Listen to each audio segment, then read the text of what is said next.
Welcome to the Simply Compliance podcast. My name is Craig Willard.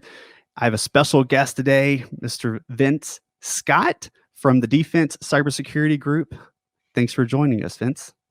Great to be here today, Craig. Thanks for inviting me. Yeah, absolutely. Tell me and the audience a little bit about you and about Defense Cybersecurity Group and why compliance is so important to you. Yeah, so I started Defense Cybersecurity Group as a entrepreneurial venture based on the new Department of Defense Cybersecurity Maturity Model certification, which is the way in which the DoD is trying to raise cybersecurity capabilities, awareness, and excellence across the defense industrial base. As we've all seen in the news, there's a ton of different hacks that go on all the time. The Colonial Pipeline, probably the most recent big one, but they seem to come around every month or so. We have another, so I'm sure that the next one will be out soon. And what the DoD knows is that we need to raise the level of cybersecurity capabilities across the DIB. They're famous pictures of, you look at the new version of the Chinese fighter and put it up against the Joint Strike Fighter, and they look a lot alike. And you look at the new Chinese UAV, and you put it up against the old U.S. UAV, and they look a lot alike, right? So clearly we have this transfer of sensitive intellectual property and research and development activities that the Department of Defense is funding and bringing on board to make our armed forces more capable. That's traveling out of the country, overseas, and particularly to our adversaries and potentially enemies. And we now have to make that better. So I've started, out of other work that I've done here from a cybersecurity perspective. Defense Cybersecurity Group is a company that's focused on helping small and medium-sized businesses not only meet their compliant security requirements, but what I call their real security requirements, and really make themselves more robust and more capable of deterring, degrading, denying hackers access to the government's sensitive information. Oh, very nice. The best defense, they say, is offense. And you are known for the cyber offensive mindset approach. And to a lot of people, hopefully those that are listening, may not have understood or ever heard it, but don't know really what it means. What is this cyber offense? I'm a retired United States Navy cryptologist. The Naval Security Group, which is an organization in the Navy that's gone away now, has resurrected itself as Fleet Cyber Command. Really started looking at hacking and how this was moving. The world was moving to ones and zeros 30 years ago. So as I entered the Navy and came along as one of the early Naval Academy computer science graduates, they wanted that, right? Hey, we need to have this computer-based approach, because it's not just about the HF Morse transmission of the enemy's Navy anymore. We're in this new digital age, and we see this coming in a big way. And so the Navy invested in that. They actually created the first legal hacking school in the United States that I'm aware of over 30 years ago, and began to train U.S. Navy sailors in how to do this. And I think the cryptologic community, when I talk about offense, I think the best example is you go back to World War II. Very many people are familiar with breaking the German and Japanese codes in the Second World War, and that's really offense, right? We hacked the radio communications of the Germans and Japanese, who thought they were unhackable, to read their mail and provide information superiority to the commanders at the time, so that they could fight and win the Second World War. I heard somebody ask at one point, why didn't we win the war sooner if we broke the Japanese naval codes? And the answer was, we did, right? Because we broke the Japanese naval code, we won the war much sooner than we would have. And I think the same thing is true from a German Enigma machine. So you roll that forward to today, and as America continues to operate, that's very much the offensive mindset. So as I come to the defensive side of the ball, and I like to talk about, I used to play offense and now I coach defense. I like to look at this through that lens. And as we talk about compliance, I realize that your authority to operate ATO in government speak that says, hey, this has been through all the bureaucracy and this system is good. Hacker doesn't care. Mm. He cares about, or she cares about, what they can do to your system and how they can do it. And what your paperwork says doesn't matter. If I did all of 80171 and then I met CMC Compliance, am I safe? Yeah, so I don't think you can ever say you're safe in the cyber realm if you're connected to the internet. Hmm. Right. I understand that the Russian version of the Pentagon has solved this problem and actually taken all personal computers out of there and gone back to hardwired telephones and typewriters. That's about the way to make sure that you're safe against hacking completely in the modern age. But you can reduce your risk. You can make it harder. You can up your game, and we absolutely need to do that because right now the almost no barrier information world that we live in is enabling unfriendly powers, whether that's other countries or organized crime, steal enormously from the United States of America. And that's a huge burden on our economy, our people, on our businesses. There is nothing I hate more, and I've seen a number of instances of this where a small business goes out of business because they got hacked. Yeah. Or I've seen it another place where a young couple who's working to buy their first home has their deposit stolen, in the transfer before the closing of a house, and they get to the closing and the money's, in Nigeria. It's gone. Money's gone, right? I hate those people. And so that sort of thing is an enormous burden on our society and our economy. So to the extent that we make that harder, that we make that more challenged, that we reduce the impact of that, even though complete prevention is not possible, is absolutely worthwhile. So when we talk about the DoD space, we talk about the current requirements for the self-assessment. If you are managing or controlling, storing, processing CUI data, then you need to do this self-assessment. There's an old document floating around, and it seems like it sometimes, it kind of gets updated. This is MEP document. It's dated, I believe, it may be January or March of 2017, but people are using this. I've seen this, and that's why I'm asking specifically. People are using this as their assessment guide. But what I noticed when I looked at it was that it's different than the 80171 requirements. So the objectives for 80171 and the guide for MEPS, they don't exactly align. Is for those that are needing to get this self-assessment completed, can they use the MEP document to achieve their self-assessment compliance requirements? Right. So there's a lot wrapped up into that. So let's cover a couple of things just for background for the audience. One, controlled and classified information is CUI. So that's information that the government has said they want to control. NIST 80171 is there's a lot of rules, but it boils down to that is the standard and the controls that we need to implement in order to protect and safeguard CUI today, with CMMC coming along in the future, and literally 171 is 80% of CMMC level 3. And then as a part of your 171 defense acquisition regulation requirements, you have to do a basic self-assessment if you possess controlled and classified information, and submit your score for that basic self-assessment to the Department of Defense. So the MEP guide is perhaps useful background, but it is not the reference for that basic self-assessment. The Defense Contract Management Agency, DCMA, has a process, a standard document out there that's posted to the internet that says this is how you do a basic self-assessment. If you're using something other than that guide, then you're not doing it right.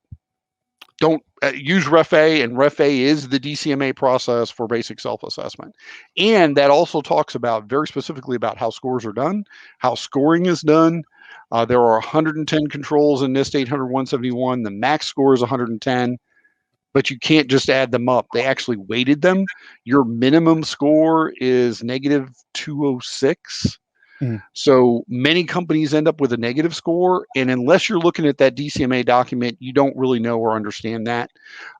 You need to use the DCMA REF-A. The MEP guide can provide background if you want to know, hey, what did they really mean here? They wrote this down. This is in 171. What does that really mean? You could refer to the MEP guide as part of that. I actually think you might be better served referring to the CMMC assessment guide, even though that's not CMMC. That assessment guide has generally got a couple of pages written on each control with a whole bunch of references and why it is this way and that kind of stuff. Might provide a richer resource of what they were really looking for as you do your basic self-assessment than the MEP guide. So those that are using the MEP or have used the MEP, they need to reevaluate based upon the real objectives of 800-171 as they currently stand. That would certainly be my recommendation. As a Navy guy, I talk about REF-A. It was one of the things that was beaten into me as a young ensign, right? There is this first reference on Navy radio messages that is REF-A, and it's like the foundational document or reason why this is. And in this case, the REF-A for the basic self-assessment really is the DCMA guide on basic self-assessments, and you need to use that guide. Let's say that I'm a DIB and I'm going to do the self-assessment, and I don't really care right now because all I'm required to do is the assessment, the score, enter the information, SSP, POEM, all that stuff. But I don't care what the score is because I'm just checking that box yet again. Right. So how powerful is that score? Right now, it's not very powerful. So I also advise companies that you don't need to worry about your score. I honestly think honesty in your score is more important than a high score. If you're dishonest with your score, you open yourself up to False Claims Act risk, which is where you can actually be legally held accountable for lying to the federal government. There haven't been a bunch of False Claims Act claims or litigations in the United States, but there have been some. But to me, that's really the risk, because at this point, with CMMC on the horizon, that an independent assessor is going to get around to you eventually if you stay in the defense industrial base. So if you lie in that fundamental score and that assessor comes around and sees that, now you really have False Claims Act risk. And they incentivize people to tell on you too, right? That's right. There is also a percentage of previous government awards that could be allocated to a whistleblower under False Claims Act claims. So if you beat your IT security guy and put him in a corner and then lie on your basic self-assessment, you've just incentivized him to go to the government and say, hey, these guys are lying to you. So I think honesty in that score is critical. Be as honest as possible. And I'm a big integrity guy. I think one of the worst problems we have in cybersecurity, if not the worst problem, is the truth we don't want to know. Every company wants to think that they're 110 out of 110. And if you're a cyber or an IT guy and you go to your CEO and you say, hey, my score is minus 50, he's probably not going to be happy. And if you go to him with your score and say, hey, it's 110, he's going to go, great, check, sign that off. 110, we're good. We're 110 out of 110. Great, something I don't have to worry about. That's likely the two reactions. So negative 50 isn't going to get you love. 110 will, but 110 is a lot riskier for the company. Sure. Have integrity, bring that negative 50 to the table and say, no, really, this is just where we're at right now based on what we've done. And I think that's good for the CEO and any, CEO or company leadership out there that would watch this. You have to be extremely careful about encouraging your IT and security professionals to give you the story you want to hear instead of the story that's the truth. Yeah. That leads to hidden risk for your company. And then you turn around and you've had the Colonial Pipeline hack and you go, what do you mean we haven't been doing this? I thought we were good. Well, yeah, we were good except where we weren't good. And that's where the hackers hit us. No, that's not okay. So be encouraging of them and supportive of them when they bring you a bad story, because you don't want hidden risk in your company, and you can train your employees to not bring you the story you don't want to hear. Don't do that as a leader. And I think that's probably a really good place for owners and those who are responsible on any level in the DIB to recognize that they may have checked that box before, but they weren't compliant, but just to be open and honest and fill that assessment out correctly. And go ahead. Yeah, and then the second part of this, and you mentioned it, which is you got to have your system security plan, your SSP, and you have to have your plan of actions and milestones. So when they bring you the minus 50, and negative numbers for honest companies, I think are not that at all unusual in the DIB today. When they bring you that bad score and the plan of actions and milestones, then as a leader of the company, you really need to get serious about that POAM. It's not the parking lot for things that you're going to do someday. It's Right. got to be a place where you're going to actually do work and make a plan to address these over time. One of my favorite sayings in security is slow and steady wins the race. I don't have to rebuild Rome in a day, and a lot of times we try to do that, but I want to be better next week than I was last week. I want to be doing this better, in 3 months than I am today. And I think that sort of continuous improvement approach to this, to go, I can't solve all these program issues today. There's not enough money in my budget. I got it. Pick one. Right. That we're gonna go do this one next quarter, and we're gonna make that better, and we're gonna have that part of the engine working, and then we're gonna pick another one, right? And Right. and do that over time will serve you well. And right now we have time because the DoD rollout of this is delayed, stumbled, hasn't gone as planned. Sure. And not surprisingly, almost every big government rollout like this has, ends up behind schedule, right? Well, utilize that time that we have now in order to take a slow and steady approach. I think it will serve you better and be less costly in the end of the day to do that than to say, I lived in Naples, Italy for a while, and they had a term that was domani, which means tomorrow. Domani, domani, dope, domani, which was really a Neapolitan telling you, I'm never going to do that. Someday, Someday. always tomorrow, right? Right. And so we have really had that approach as business leaders about cybersecurity. Domani, domani. Don't do that. Take this and say, I'm going to take the next 2 years and I'm going to be ready for CMMC level 3 if that's the level I think I need to go to, or CMMC level 1, and I'm going to take 2 years to do it. 2 years sounds like a ton of time. It's not too much time. Yeah. I think if you're a zero start, hey, I really haven't been paying attention to this cybersecurity stuff, and I kind of remember where I am. A year is you're going to be working. 2 years is actually not bad. There's a lot of heavy lift in this standard. I think it's the hardest cybersecurity standard on the marketplace today, particularly as we've currently interpreted it and plan to enforce it in the DoD. And it takes time to get this stuff in place, and you can't start early enough. Tell me from all of your experience in this space, like really what are you seeing as the biggest of challenges from the DIBs? Like, I mean, CMC obviously, but deeper, what's the challenges that they're seeing? Number one challenge, truth, I don't want to know. No, far and away. That I don't want to know that I have to do that. We got to get past that. Number two challenge is thinking this is a checkbox and not something I do every day. So for small and medium-sized companies,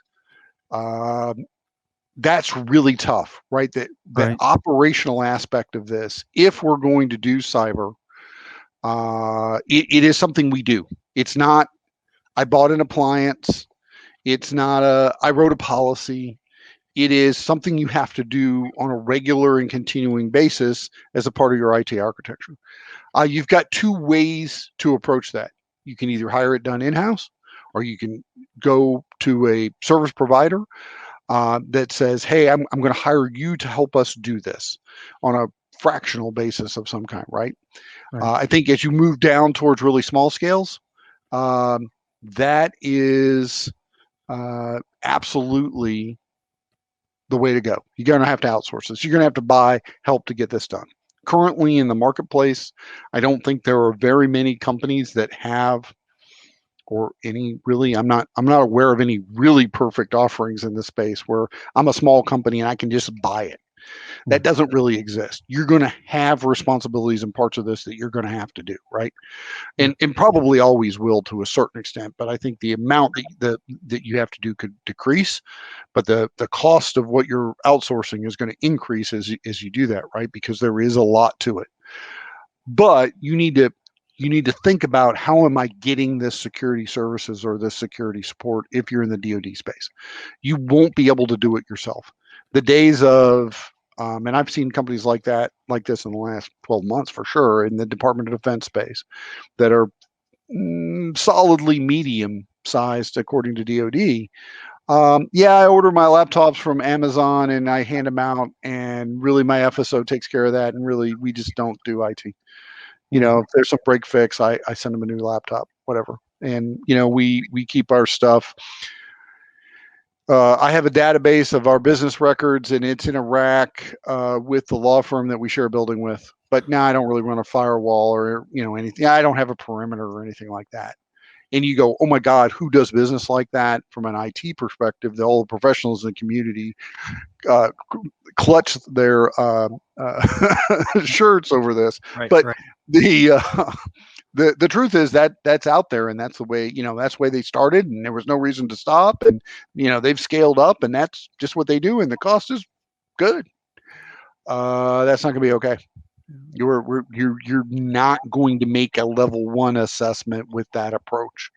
So you need to think about that. You need to know what your target level is, and you need to make a plan to get there from here, or you will be driven out of the defense industrial base over the next 4 to 5 years. So It's that mindset and hygiene, consistency, right? Kind of the key. absolutely. Yeah. So Yeah. it's that mindset of knowing I've got to do this, just like you've got to pay your bills, just like you've got to pay your staff or anything else. But it's the inclusion of, like, if we call it the executive board's conversation, should be with a foundation of security in this space. Well, every company now has to have an aspect of security, because every company connects to the internet, and all of my company processes are now enabled by IT.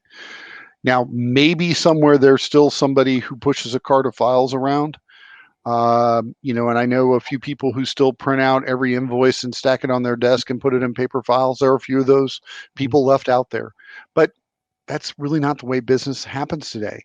In business leaders who have failed to make the leap to IT is not just back office support anymore for my business. IT is the backbone of my business. So, you know, we all say that finance is the lifeblood of a business, cash flow, right? Well, IT are the arteries at this point. You cannot move that cash flow around without IT. You can't move your muscles or do business operation stuff without IT, because it enables the circulatory system that pushes your lifeblood around. It enables the measurement of how your business is doing. It measures enables the feedback loops, all that stuff. IT is now a critical embedded dependency in almost every business. And the security piece of that means that it's at risk. It's at big risk, because every internet IP is one internet address away from a Eastern Europe organized crime group, right? Or a nation state hacker. That's one address away. So everywhere on the internet is a bad neighborhood, because there's a lot of bad actors on the internet. So when you connect your systems to the internet, you're living in a bad neighborhood, and you have your business hanging out there, and you need to take appropriate measures to protect that business if you don't want to lose it. You mentioned financials, and it's a great segue. You are a serial entrepreneur, and the DIBs, they got requirements, and they've got, whether it's consultants or whether it's implementation of new technology. How do they find the resources if they're already struggling to be able to stay in this space and literally stay committed to the DoD? Yeah, I think that each individual company is going to have to chart their course, their path on that's going to be a little different, right? Depends on what size am I today, and how do I do this, and who are my clients, and where's my competition at? Some approaches that I think, one, use the time that the DoD has given you to not have this be a crisis, and let's do a little bit at a time, so that when we get down the road, and I really have to go all in, it's not a crisis, right? Two, it will have to start to reflect in overhead rates for the defense industrial base. So I recommend every company, if you don't have an accounting code for security, you need an accounting code for security, and you need to start tracking all the things that you're having to do for security, so that that can roll into your rates and your charges to your government clients, because it's absolutely going to be acceptable from an overhead perspective. And, if you've got the documentation that says, yep, here's what we're spending on security, and I got a security guy, and I've outsourced these things, and blah, blah, man, be prepared. Have your accounting system set up so you can account for that, right? Three, I think that looking for value add services in the IT space is a great move. And that's hard. Because everybody wants to find value add, right? How do I find a small managed security service provider that does a SOC? It's not McAfee. It doesn't charge what McAfee charges for their security operations support piece, but it probably does a pretty good job, and it'll probably make you compliant. So those are the types of things that you need to start to look for in the space. Another one on top of that is unconfigured and unutilized things in your security stack that you have already. McAfee is a great example of, I've seen many companies that have bought McAfee tools and suites, and those suites and tools don't run themselves. They don't configure themselves. They don't make sure they're protecting your environment, but the executives feel like they've done their job because they spent that money on that tool, where maybe I could spend a lot less money on that tool and buy a person or a fractional person from a service provider that would probably do more for you from both a compliant and a real security perspective. Yeah, that's very good advice. And the weird thing too, and this is the way it happens, so when COVID come in, and of course the entrepreneurs came out and started building masks, right, left, all these different companies kind of evolved out of this space. So CMMC is evolving just a ton of technology with the CMMC labels on them, saying that they're going to help people with compliance. So it's even going to be a more interesting space as we continue to move on, as these businesses come through, and actually we find that maybe businesses that were saying that would help with compliance through the assessment process found that maybe they don't actually meet some of their compliance requirements that they say they meet, which I just think is going to make it even more challenging for them. Yeah, there's a lot of churn in the CMMC compliance DIB space right now, and there's a lot of new starts like Defense Cybersecurity Group, right?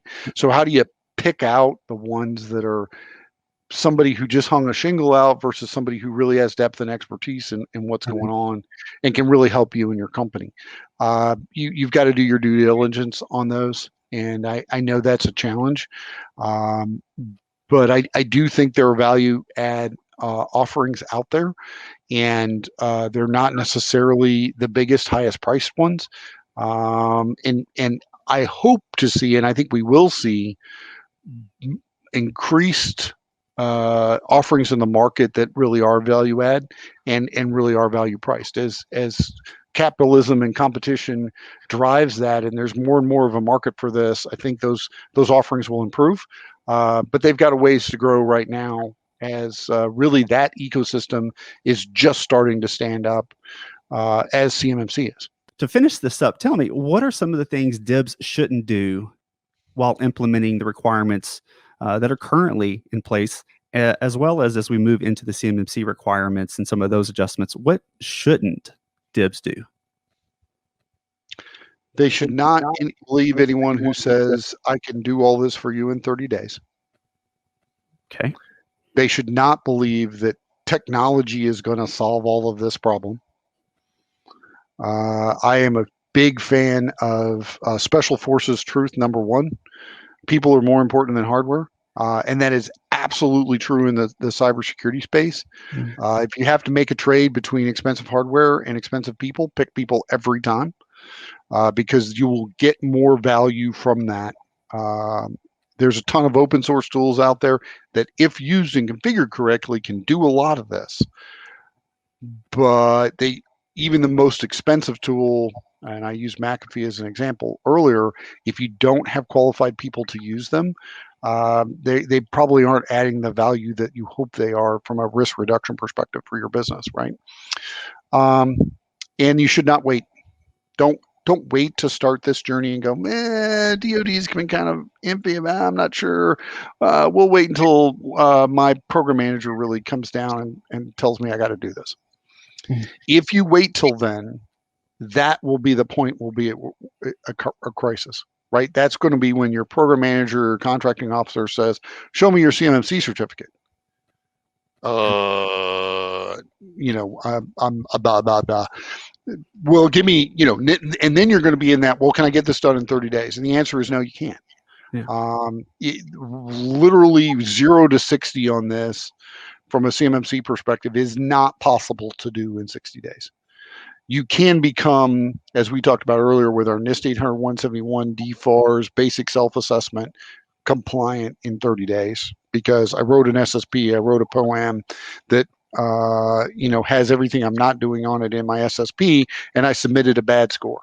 That technically makes you compliant with DFARS today, but CMMC is not going to work like that, and you're not going to be able to go from 0 to 60 and nothing flat and have a, we're just going to work all weekend on this and we'll get it done. No, not happening. For no other reason, CMMC requires you to show maturity over time and have evidence of maturity over time, which you can't produce at the last minute.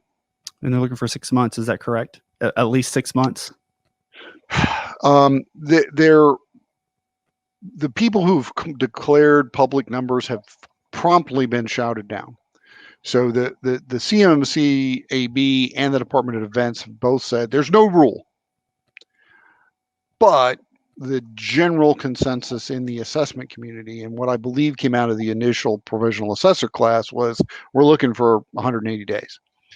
Okay. I think that kind of softened now, but 90 days, probably not unreasonable. 180 days better. You certainly are going to need to be able to show some of these things over time.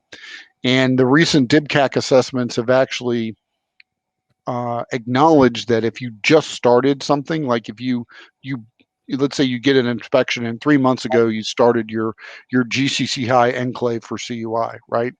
Well, they don't expect you to have more than 3 months of logs, right? At that point, that they have acknowledged that, if you just built something, that will be taken into consideration. Now, if you just built your CUI enclave yesterday and you've been handling CUI for the last 6 months or 9 months or 2 years or 10 years, that may be problematic still, right? So I wouldn't press on that too much, but they have been indicated that they're willing to be somewhat reasonable in how they assess that. Yeah. Look, I can't appreciate more the amount of time that you've given me and the listeners of the Simply Compliance podcast.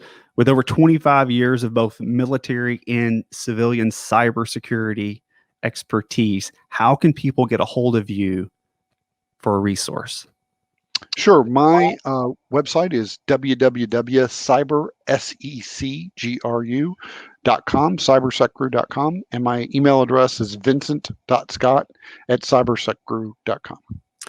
Thank you for being on the show and taking the time. And any final statements before we end this podcast that you got to let people know about? Oh, no. Thank you very much, Craig, for having me on board. It was really a pleasure to talk to you today. Same to you. Thank you. Take care.